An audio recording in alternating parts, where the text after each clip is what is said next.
So conservatives on social media, X in particular, have been voicing their displeasure, their anger at the Trump administration and its failure to essentially carry out Trump's campaign promises. And as a result, they're thinking about fighting back by refusing to pay their taxes. Now, their frustrations extend beyond the failures of the federal government. They're upset with state governments as well.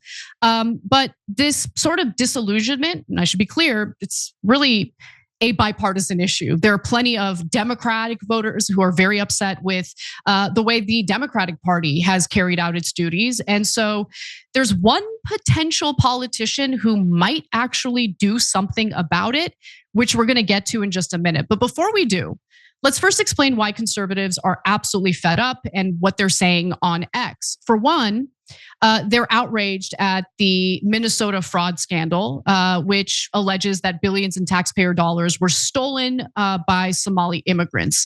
So that has been a longstanding issue in the state of Minnesota. There have been dozens of convictions. There's a new round of allegations as a result of this Nick Shirley YouTuber who put out a viral video recently. And so those allegations need to be investigated. We can't just take what he claims at face value. One of the facilities that was featured in his video, by the way, proved to local media that they are operating just as they're supposed to. They provided security footage showing children there.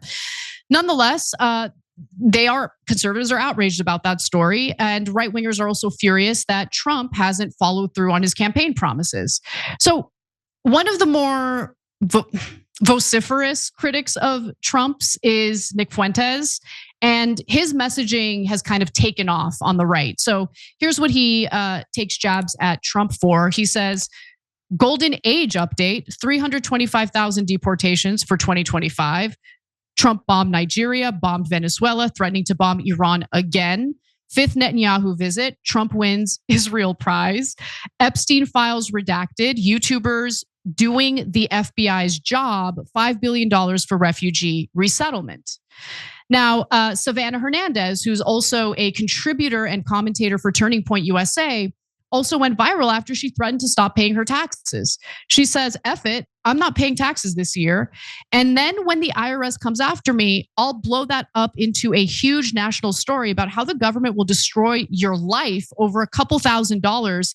Meanwhile, the Pentagon just failed their 8th straight audit in a row. Somalis literally come to the US just to defraud us. I don't agree with this at all, by the way. No, Somalis don't just come to the US to defraud us. That's a blanket statement about all Somalis, and I think that's super unfair. But that's what she claims, that they come here to defraud us out of billions, and illegals are prioritized for Section 8 housing and welfare programs over Americans. I'm not paying for it anymore. Now, Representative Marjorie Taylor Greene added some fuel to this fire, responding to the Post saying that this is how angry Americans are, and rightfully so. With nearly $40 trillion in debt and Social Security becoming insolvent in 2033. Now imagine if millions of Americans did this. Meaning, imagine if millions of Americans withheld their taxes because of the neglect of our federal government. And look, I've actually floated this before, and Cenk's like, this is not a good thing to do. And I ultimately do agree with him, because our taxes fund programs that are important. I mean, part of the reason why I think Democrats caved when it came to the whole government shutdown battle is because people were going to lose their SNAP benefits and people were going to go hungry. Families and children were going to go hungry.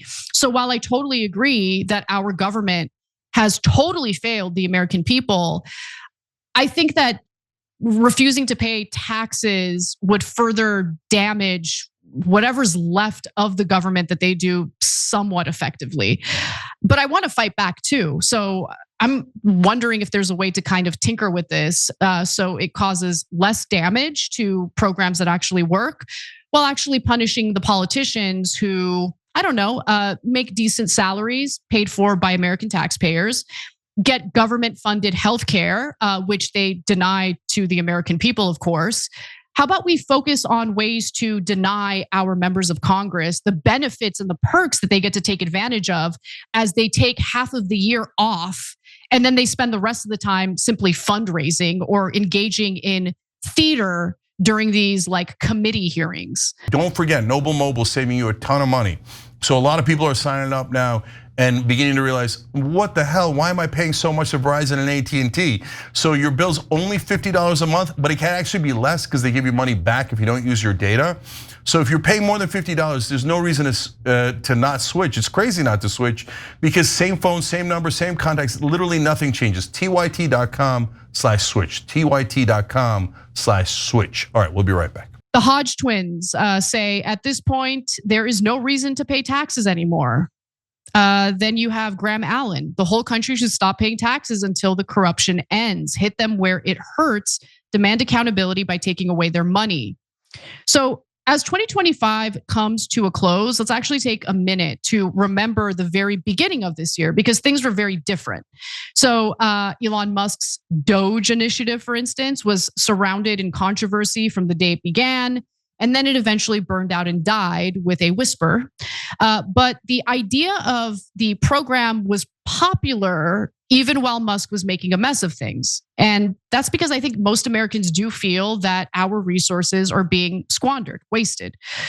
Polls show mixed feelings about government cuts and DOGE. So this is a New York Times graphic. They compiled a number of surveys to make this graph. And you can see that Americans were pretty sour on DOGE and Musk's leadership, but a majority supported the concept of cutting government waste, which was DOGE's alleged agenda. And even more felt that government is inefficient. And so it doesn't surprise me at all that Americans are like, why am I busting my ass, paying a ton in taxes, and it feels like I'm not really getting any representation in return? And I, generally speaking, agree with that.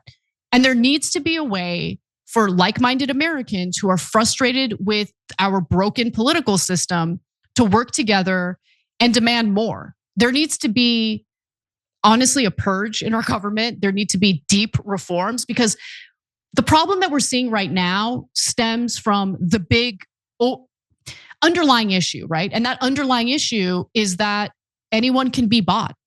Like any politician can be bought. And so when you live in a system where bribery is baked into the way politicians operate, they're gonna be corrupt. AC/DC said it best. Dirty deeds done dirt cheap, okay? And it happens every day. Every time you ring the bell below, an angel gets his wings. Totally not true, but it does keep you updated on our live shows.